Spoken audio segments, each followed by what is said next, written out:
Hello, I'm Valentin Mandace from Historic House of Romania and welcome to my podcast. Today I would like to speak about the roofing material of the Little Paris style houses, considerations about it. The roofing material is very important for a house, for a historic house. In Bucharest, which is the place which I am referring to, the houses of the Belle Epoque period from in the last quarter of the 19th century up until the Great War. Most of this roofing for these historic houses was metallic. Traditionally, the roofing in Bucharest was wooden shingle houses, exactly like in the countryside. The town was a sea of such roofs from wooden shingles. This was ready-at-hand material and used massively by the locals, including the palaces or aristocratic houses were roofed in wooden shingle. Only with rare exceptions there were ceramic tiles on certain palaces or churches, and exceptionally rare copper or zinc. Copper actually most of the time in the older times in the 17th, 18th century for a handful of churches. So the usual roofing material, traditional one for hundreds upon hundreds of years, was the wooden shingle.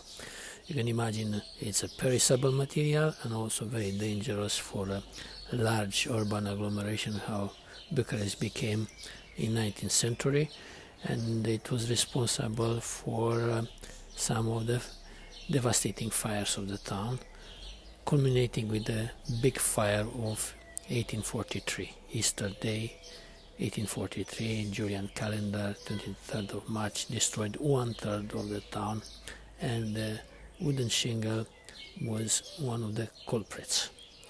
That's why the town regulations and also the locals realized that they cannot go on like that.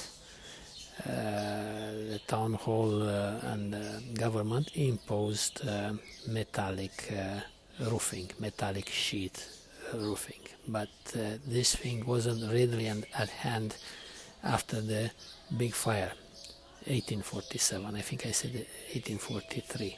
So that was 23rd of March, Julian calendar 1847. That was the big fire of Bucharest. So it took about 3 decades for these materials to become readily available and cheap enough to be used for at a large scale. But nevertheless, it started to creep into the local market, and that was favorized because of the change of the architecture. Up until the Great Fire and this period of 3 decades of transition, up until 1880s, when we have basically just Little Paris style architecture in Bucharest. There was, as I said, a period of transition from the Ottoman type of architecture. Bucharest used to look like any other Ottoman town in the Balkans, like in Bulgaria or Greece, for example, with this specific wooden shingle material. In these 3 decades from 1847 till the 1870s was a transition period in which the locals changed the architecture from the Ottoman one to this Little Paris one, which is an architecture trying to emulate the West. It goes in tone with the reorientation of Romania towards the West, towards France especially, which was considered the bigger sister and the geopolitical guarantor of the statehood in that period.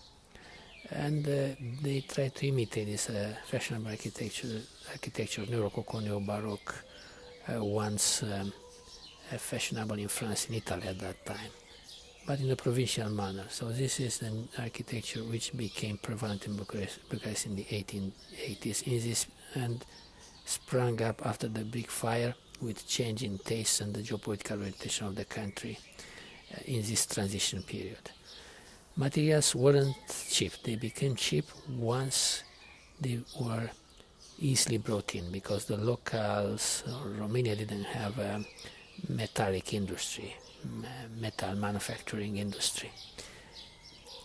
And these roofing materials had to come via the Danube from Austria, which was the industrial power of the region, and then taken from the town of Giurgiu, which is a port south of Bucharest, about 75 kilometers south, by the first railway of Romania, which was built during the Ottoman Empire and started to be used in 1869. That was a British company who built it. But it was very expensive to transport it over the Danube and then via the railway. It became cheap and easily accessible by the majority of Bucharest dwellers once the other railway to the north, linking again with the Austrian Empire, the Austro-Hungary, Bucharest was opened. That was in 1879. Bucharest for the first time was directly linked with Europe. Up until then was a Middle Eastern town basically, because it was gravitating towards Istanbul and the Ottoman Empire. But this new railway opened in 1879, 1 year after the independence. The independence was internationally recognized by the Treaty of Berlin in 1878. This railway went up to the north to Brasov, Kronstadt, and Brasov Kronstadt in German, Brasov in Hungarian, at that time a Habsburg town.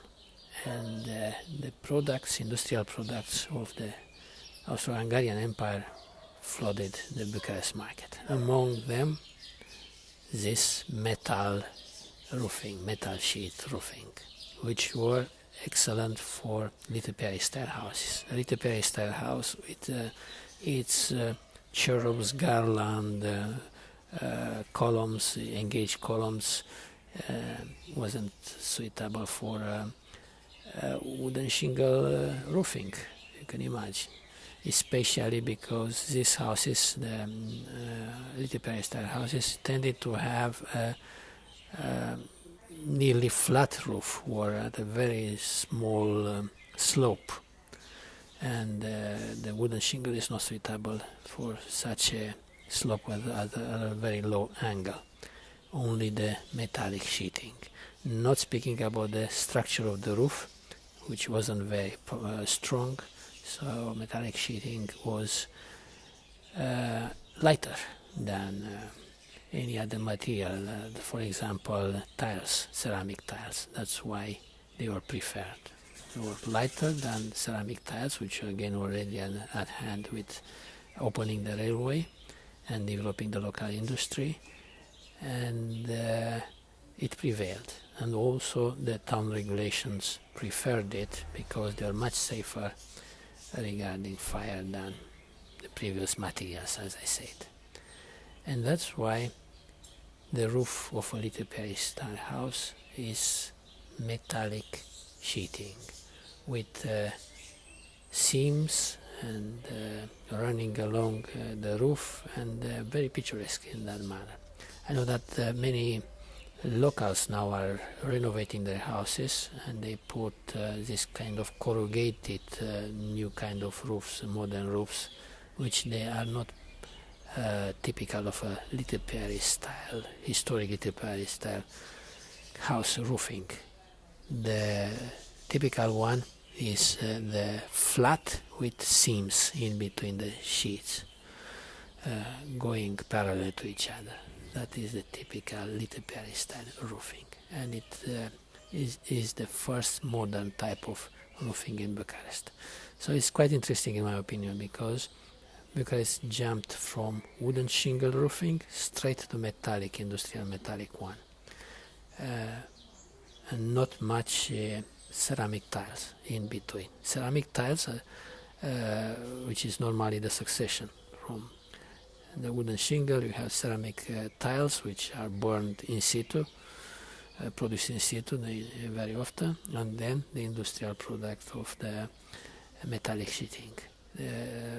Paradoxically, the ceramic tiles are used later on in the new stages of development of Bucharest architecture, the new Romanian style, which uses massively the ceramic tiles.